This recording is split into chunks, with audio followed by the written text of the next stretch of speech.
Hi everybody, Mark Smith with Mission Centered Solutions and another episode of Risk and Margin Talks. So thanks for joining us. With me today, my buddy Chris Calvert.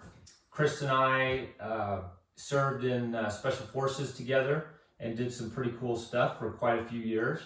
And he went on to take that knowledge and take it into a whole lot of different places. And I'm going to let him do most of the talking about that. But Chris brings a really different kind of perspective. He's got that military operator perspective on risk, but he's also started a lot of businesses. He's run a lot of big cybersecurity operations worldwide. So, a whole lot of levels of perspective on risk here. So thanks for... Hey, I appreciate it. Thank you much. And I gotta say that we're kind of the walking wounded group. So Chris may have to elevate. He just got foot surgery, and I've got like the back brace on, like RoboCop. But anyway, which is going to play into the long-term impact of risk. Which is going to play in. So I guess just fill in the blanks there on who you are and what you've been doing, and where you're speaking from today, or the different perspectives you're speaking from on risk. Okay. Nice to meet everybody. As Mark said, my name is Chris Calvert. I'm probably best described as a serial entrepreneur and cyber defense guy. I've founded a couple of companies, sold those companies off, extremely high risk endeavor, and I'll be talking about risk from the startup angle, the entrepreneurial angle, but I've also been in cyber risk and investigations for almost 30 years. Mm-hmm. I'm not counting the military, back when the internet was called radios, as opposed to cyber. Right. But and we broke into those too, right? Same way, right through the humans. Right. Yeah, always. Right through the humans. And so I'm also going to talk about risk from the perspective of incident response, cyber operations, security investigation. Basically, what does risk mean to us nerds? Yeah, awesome, man. Well, so let's get into that. Talking about risk. I mean, what's your own definition of risk? How do you personally look at that? How do you define that? Well, so my field comes with a definition, which is threat times vulnerability times impact. I kind of find that as a very narrow, focused on sort of technology. I like to think of risk in all of its various dimensions. Yeah. So I think of risk as the probability of a bad outcome. Mm-hmm. And I'm sort of a math nerd, so that word probability matters. And I'll probably talk a little bit more about that. But there's things like financial risk. Right. And you look at that in different ways. There's emotional risk, and you look at that in different ways. There's business risk, and that gets defined fairly formally. But there's also things about innovation risk, right? Because the risk in innovation is inaction versus action. And how do you balance keeping what you've got versus trying to make it better, when people are buying it? That's another form of risk. Mm-hmm. In the industry, it really comes down to money, not lives. And I think that actually kind of messes it up sometimes. We're terrible at making risk decisions when lives are on the line. We're just as bad as making risk decisions when money's on the line. Right. I mean, you think that it's quantifiable. You think people are doing, rational, and every bit of research is it's exactly the opposite, right?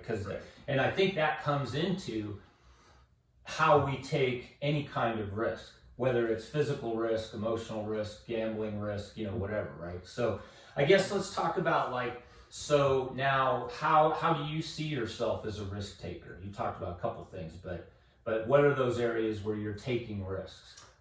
It's interesting. One, personally, I love risk. Yeah. Risk is the most fun. I mean, the reason I'm sitting here with foot surgery is I love taking risk. So, risk has some long-term consequences, but it's fun. Sometimes we seek it out. So personally, I'm a massive risk taker. In fact, I would say my risk appetite is broken. Many people would tell you that about me. Although, for me, I would say, is it fun or is it just exciting? Because that's two different things. So for you, it's fun. But it is also exciting, which I think you're going to imply translates into stressful. Yeah. Well, I mean, that's obviously what hijacks the amygdala, and, makes us, right. So I guess, how do you think about risk with your job, again, whatever job you're going to speak from. Well, so and there's actually a bunch of perspectives. The first job I would speak from is startup founder. Yeah. Right. As a guy who founds companies, I have personal financial risk, significant personal financial risk, and I have actually my wife is the reason that is balanced out. My wife is also a cybersecurity executive, and we've made the decision that as a household we'll live on one income so that we can afford to take larger risks in our lives. And so that's a classic mitigation, right? Exactly. Just in this case, it happens to be financial. Well, and family risk, healthcare, and things like that. Right. And often, these risks get layered, right? And one risk triggers another. And so, you're making a financial mitigation to avoid an emotional, bad outcome, right? On your marriage, on your family, cascading outwards and so forth. Yeah. And so that definitely fits, one of the most dangerous parts of that job. Are there other areas that you consider real dangerous? When you're doing startups from that perspective, it's all about failure, right? Yeah. The failure statistics are phenomenal. 80% fail in the first 2 years or something along those lines. And so you're already taking a massive risk. What do you do when you're already taking a massive risk is find every way to mitigate and be as conservative as possible in the daily operation. So actually business-wise, I consider myself to be very conservative, not taking massive amounts of risk, mitigating the fact that the entire enterprise is highly risky. And so what, give me a couple examples of... always keeping your cash flow forecast as far out as you possibly can, understanding your burn rate and your time to live, knowing how you're going to raise the next round of funding or grow the business to meet those revenue goals. It's all about looking as far out forward as you possibly can, and that's generally considered a conservative business practice. Yeah. We think of that as like innovative and forward-looking, but actually it's very conservative, right? Because that's all the way back to Sun Tzu. Custer found out what it means, if you don't have that good reconnaissance, that good. And so, and interestingly, what you said, I think, connects so well with the other areas that we talk about with, law enforcement, firefighting, the military. It's exactly the same thing. What is that incident going to do? 24, 48 hours, what are those dynamics? What is that situation? The burn rate. How long are your resources? How long can they work, and how fast are you using? Using them up. Blade time and gasoline, and it's really just exactly the same thinking, which I think that's kind of cool. One other thing, I was just looking at notes I took on this, and how I think of myself as a risk taker is because of working for you, I know not to trust myself when it comes to how I think about risk. Yeah. So I really do everything I possibly can to mathematicize. And, and obviously you can't really measure a lot of this, but what you can do is reduce the uncertainty. Everywhere that you can say, hey, I'm probably not going to die by flood because I'm on top of a mountain at the moment. I've reduced some of my uncertainty, and I know that fall risk is my greatest, that's a very, broad example. Right. But I'm trying to find everywhere I can to reduce uncertainty, because the less uncertainty I have, the more I can manage my risks. Right, and that's the uncertainty is the U in volatility, uncertainty, complexity, ambiguity. VUCA land, as we call it, right? Where you increase one of those, the V, and it has an exponential impact because it impacts the other three, which then come back and impact the first one, and pretty soon this thing snowballs into a disaster. So I like how you're talking about, because anybody can be in that environment. When you talk about reducing uncertainty, there's a lot of ways within our control. Right. The A is ambiguous. That means we're having a hard time figuring out what's going on right now. The U is what is going to happen in the future. The uncertainty is what's going to happen in the future. And both of those, even when there's a lot out of our control, we can exert that control to figure out where can we reduce. Well, current situation has influence on future situations. Just even looking and trying to understand what the influences of the current situation are on the future can reduce your uncertainty to some extent. Yeah, absolutely. So I guess, is there differences, do you think, between what people, how do people around you have different perceptions of risk? Well, see, this is interesting because as a founder, I work with technical teams, I work with incident investigations, incident investigators, I work with executives, I work with financial people, I work with lawyers, and they all have completely different definitions of risk. And they're all trying to manage different risks. And they're using a similar language, they're having similar principles, but they've all been taught basically a different body of knowledge. Yeah. And they've not necessarily been given the human components of risk, how humans react to risk and what it does to them. So I actually, I learn a lot from all these different perspectives and hearing them. But one of the things that I spend a lot of time doing is convincing people that they agree with each other when they're discussing risks within a business. Because they've come up and learned different methodologies and different, one person's view on quantification is completely subjective to somebody else, and all those different things and the same terminology. So we're all managing the risk in our domain, but at some point you got to put it all together in the business, and that's a very complicated conversation. Well, talk a little bit more about that. I mean, because that's really interesting, and I think you could see that in different areas of risk taking. So, because that takes us into some of these other things about, one of the questions we ask is, how do people perceive risk real time? How are they looking at that real time? And what you're describing is a pretty challenging thing, because different people monitoring different indicators.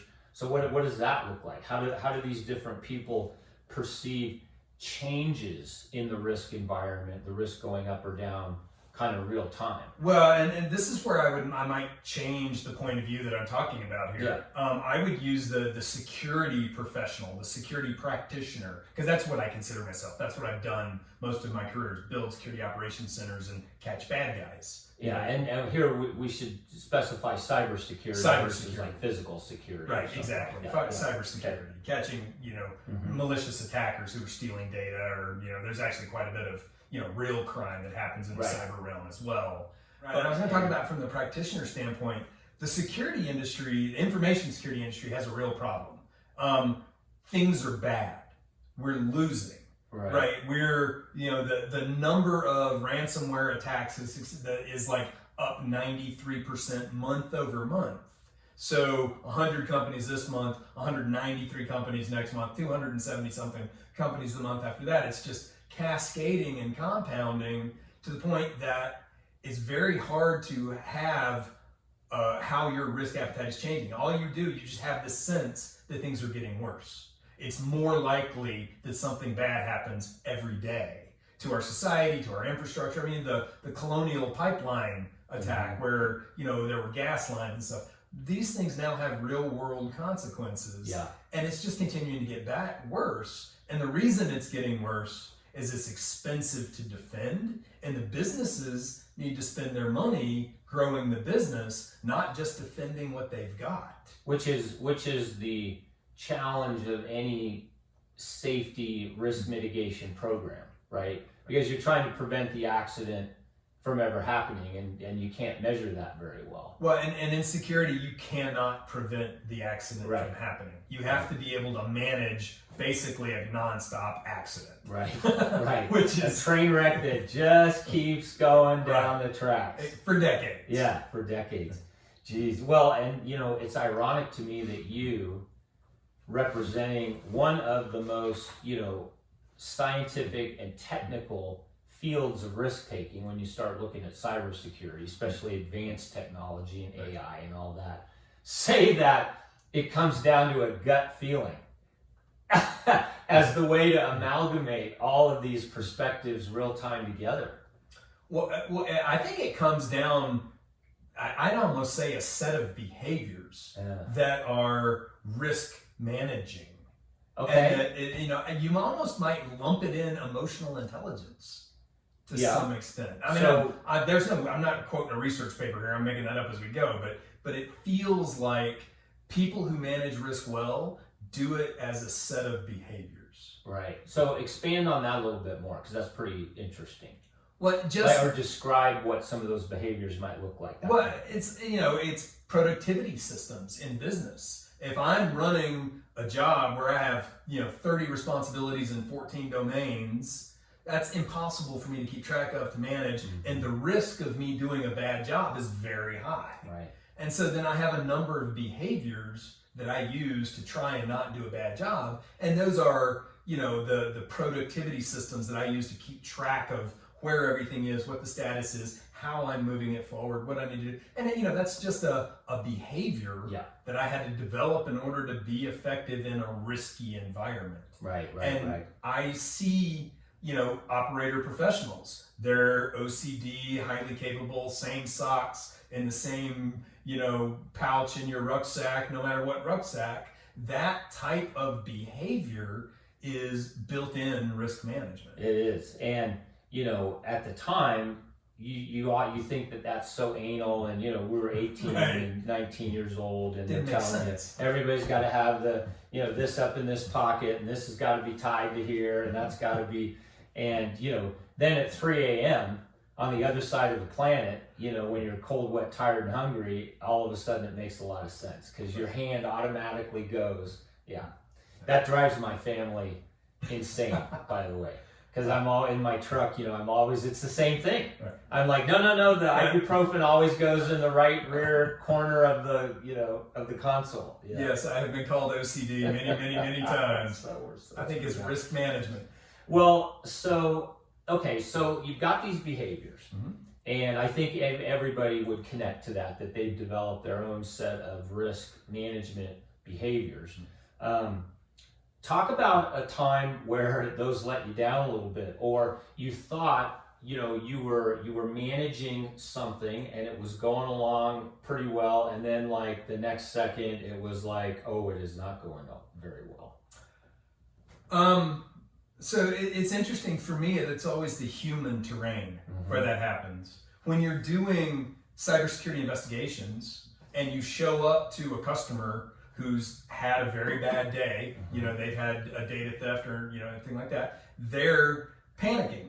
Nobody's at their best. Everybody's worried about getting fired. All the executives wonder what the business impact is going to be. The CEO wonders whether he's going to keep his job. Nobody in the chain of command is having a good day. Right. And you've got to show up and try and get them all aligned and taking action to remediate this and get it out of the environment. And they've already moved on to the fight about who's at fault. Right. Rather than, the fight with the actual criminal who's causing this activity. You can see there's a real, this is like every incident management team has to show up to a jurisdiction that is having this really horrible day, and it's a lot of the same dynamics. Well, and so the friction in it always has to do with the personalities and the people that you encounter in these critical situations. This is not business as usual for them. This is not something that they've, I'm a Windows administrator. Now I'm involved with the FBI and 3 different investigation companies, and apparently something bad happened, and there's 63 million credit cards floating around on the internet that they're all saying is my fault that they leaked. And the stress in the environment is massive. And as an outside investigator showing up, you don't have the human connections, you don't have the previously built relationships, you don't have a lot of things that you need. And you're in a more clinical mode. And you've got to be dispassionate, root cause analyze and remediate, exactly what's happened. Let them move on with the aftermath, because they're there because they didn't do something they should, typically. But 99.9% of all firms in the world are not doing something they should. Yeah. How could you? He who defends everything defends nothing. Exactly. Right? It's the same. Exactly. Yeah.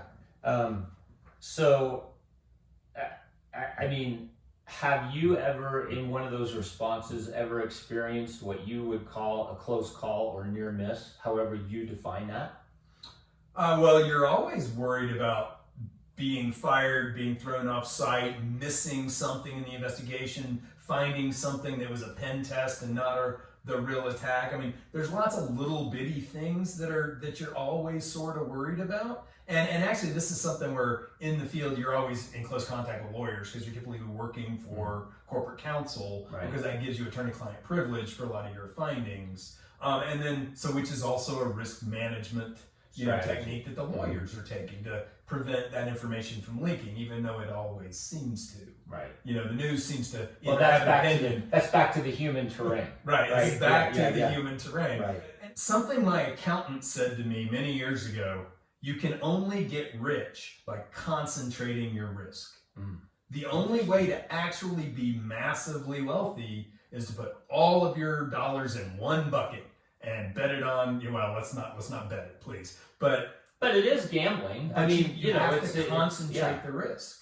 I mean, if you're in Vegas, at least they put the odds right there on the felt for you, right? But I mean, Right. That's a big gamble. Yes.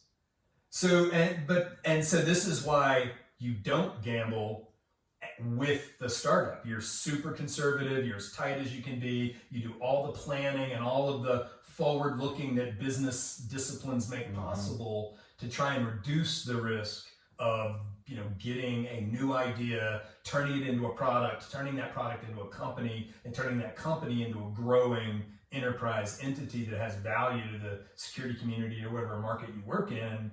That is massively risky. And it's funny, people idealize the entrepreneur a little bit. Oh, hey, look, they started, Steve Jobs, blah, blah, blah. And the reality is everybody hates a new idea. Yeah. Right? We call it evangelical selling. When you're changing the status quo, you get more resistance than almost any other thing you can imagine. I can just picture the guy sitting on his horse yelling at the car going by, why are you in front of me? And it's just this, people don't love a new idea. It's a really and that goes to a lot of personal risk. Yes. Because you're expending, your political capital in your organization. You're Right. taking on risk when you're advocating new things.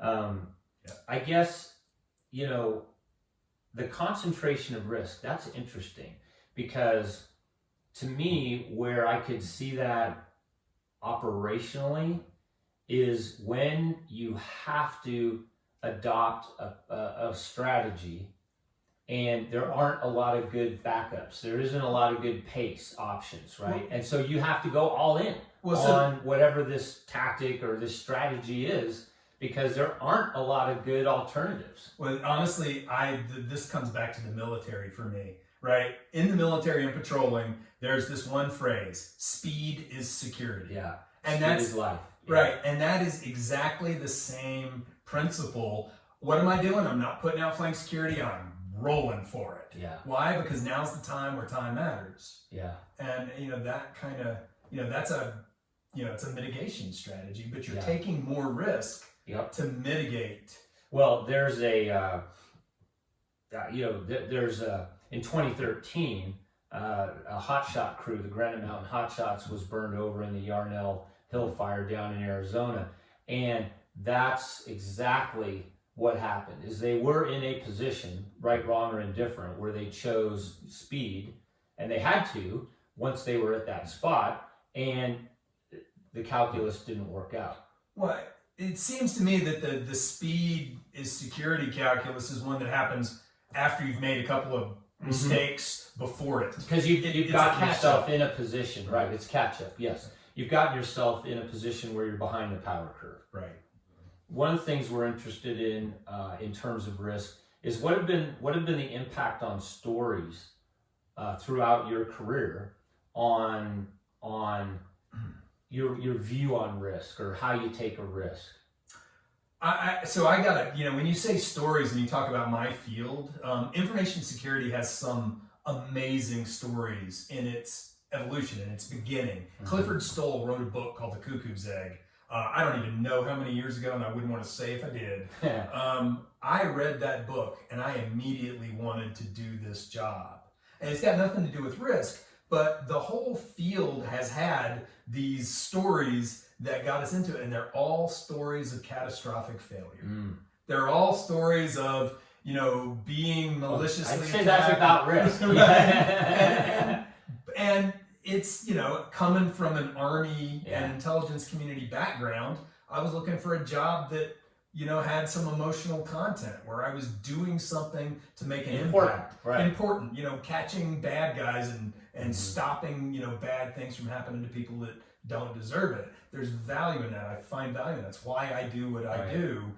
The risk is an ancillary component to that, and I don't even think of it in terms of risk, but the stories, and this is maybe one of the problems. There's a huge burnout and mental health crisis in cybersecurity because we're always fighting with our IT people. We're always fighting with the business who don't want to spend the money. We know what's required to make them safe. No matter how much money they spent, they wouldn't be fully safe. We're trying to do that risk with a financial dial. How much, and everybody's arguing about it because it's really fluffy and it's not, strong. And what is the actual impact? People will make arguments for all kinds of crazy numbers. We haven't seen it borne out. So it's really hard to do.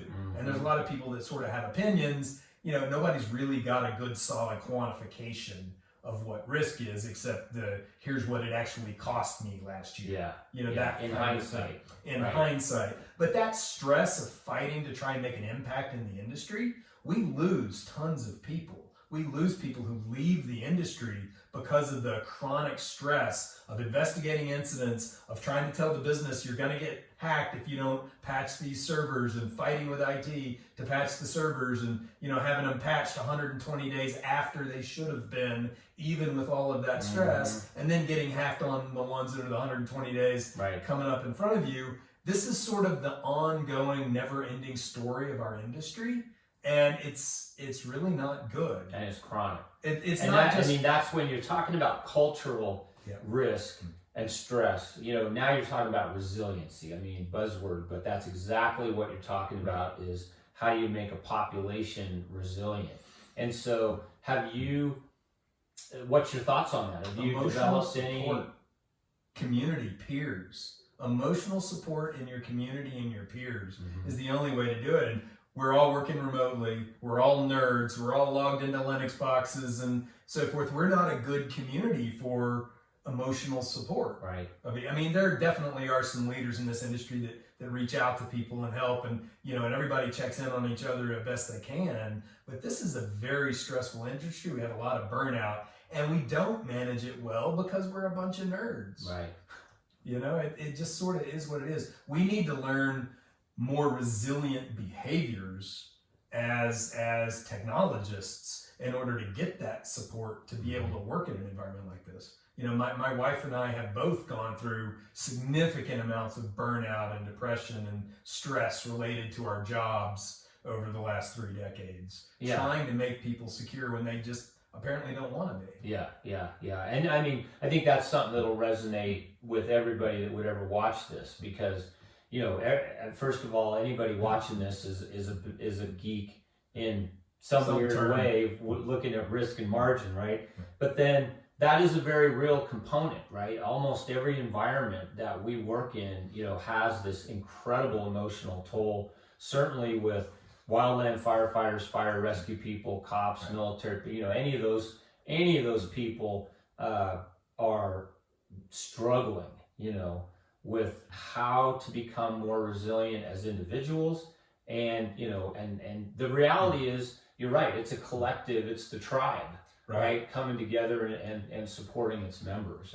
And there's also an inability to disconnect, which I don't know if that applies as much to the, say wildland fire. I don't think they're texting 24/7 out there. Well, their email boxes are chock full with all the work from back home. Right. Well, and which is not getting done while they're out there saving lives and fighting fires, which is, we don't have that same impact with saving lives and saving structures and fighting fires, but we don't disconnect well. Right. And it's one of the things that, I've started 2 companies, and I don't know that I can do it again because I don't know that I have 80 hours a week in me anymore. And it just feels like that shouldn't be the expectation. Right. Well, but again, entrepreneur-wise, high risk, high reward, and that's the trade-off. And whether that high reward is adrenaline, like originally we talked about, that risk was exciting, right? whether it's that feeling like something important because you're the only one who can really do what you're doing, and that's validating and it's fulfilling that need to help. Or, I mean, those are all real things. Those are all part of that dopamine payoff. Yes. And we'll do some crazy stuff to get it, right? Yeah. Well, you habituate to it. You And habituate. if you start too young, it's a long road of habituation. It's a long, hard road. All right, man. Well, that's some great stuff. Any other thoughts that you wanted to share before we? No, I wrote a bunch of notes, but I think we've actually covered a Yeah. whole lot of this, and it's really interesting how so many different industries look at risk so differently, Yeah. right? And ultimately, we are dealing with people's lives, and it's way more immediate in the world that you live in, where they're making life or death risk decisions. In the military and the emergency services, they're really making decisions about people's lives. We're making decisions about people's employment and people's companies and stock prices, Their livelihood and their livelihood and economy. And it's different, and we don't take it quite as seriously Yeah. as that community does. Yeah. And I think that could be a mistake. Yeah. Well, I mean, I can already tell, like, just all the little light bulbs, the few connections I have left to see some of these different things, like you were talking about, that concentrating of risk when you have to go all in, and that's kind of I want to think about that some more, so that, to me, that's the advantage of getting people from these different disciplines and walks of life and viewpoints and so forth to talk about this. So thanks, man. I think we can like lean on your foot, and I can lean on my back, and I appreciate it, man. It's always good to see you. Yeah, thank you very much for having me on. This is really fun, Mark. Yeah. I appreciate it. All right. Till next time.